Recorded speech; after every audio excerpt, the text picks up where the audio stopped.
this section, we're going to talk about joinery and fastening tools. And for the I Can Do That kit, that means the pocket hole jig, a hammer, a screwdriver, and I've also thrown in chisels here. Joining flat panels to make a box of some kind, either really big or really small, is the ultimate goal of most woodworking, not including turning and sculptural work, of course, but there's a lot of ways to get there, from nails to fancy sliding locking dovetails, but many of the methods require a fair amount of skill and or special tools to make them work.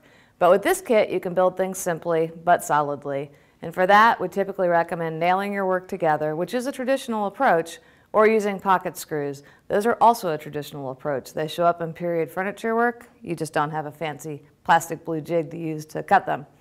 We'll also talk here about how to properly choose and use hammers. Yes, there's a right and a wrong way to hammer, and screwdrivers.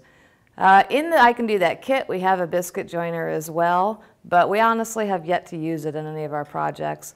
Our free material suggests choosing either a pocket hole jig or a biscuit joiner for the bulk of your joinery work, and clearly we have all chosen to use the pocket hole jig. And as I said, I'm also throwing chisels in this section, even though they could be a chapter on their own. Why? Well, for simple projects like these, you'll use chisels predominantly to tune up your cuts for joinery, so I'm considering it a joinery tool for our purposes here. This is a pocket hole jig. Now your choices for this tool will mainly be based on price. What you need to end up with is the right drill bit and the right screws, a way to guide the bit while you drill the hole, and a way to hold the two pieces together that you're joining while you drive the screws in place. You'll also need a number 2 square drive screwdriver bit like this one, and most big box stores will have a pocket hole kit with all of this stuff, including a handful of the right screws, probably for around $50 to $70. I haven't priced them in a while. You might also see a guide and a drill bit in a kit for around $20 to $25, but that kit is not going to include any of the clamps that you need, or a fence to align the end of the boards for drilling. The $50 kit has almost everything you need to get started, but you'll still need to clamp your guide jig to your workpiece horizontally. It's a one that sits flat on your work instead of in an L shape like this, and that puts you in a bit of an awkward and somewhat unsafe drilling position. You're better off with a system that clamps the work vertically, like this one does. And you can easily find this kit online or through a catalog, and that's what we're showing here.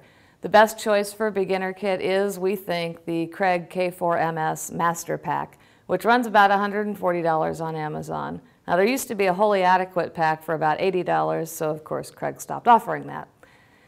You want to avoid buying a kit that has a screw-type clamp to hold the work in place. Look for one with a clamp that works like locking pliers, like these here, and that's when you're clamping the jig to your workpiece flat. But again, in the more expensive kits that we recommend, what you're going to have is a lever-type clamp, like so. You also want to make sure you buy a kit that has marks on it that help you set up your bits for use. And that'll save you a lot of time in test fitting. So what that means is that this makes it easy for me to set it up and adjust the collar so that it's going to hit properly in my work and have my screw exit from the workpiece at the proper depth and the proper location in my pieces to help join them together. Next, you want to adjust the clamp that holds the work in the jig, and that's this one back here. So you're going to throw a piece of wood in here. You always want to make sure it's clear of sawdust down there. And it should be clamping it firmly in place, but you also ought to be able to open and close this without much trouble. And I can. So I think we're good to go. If I weren't, I would adjust this screw back here in and out as necessary in order to get the right clamping action that I need.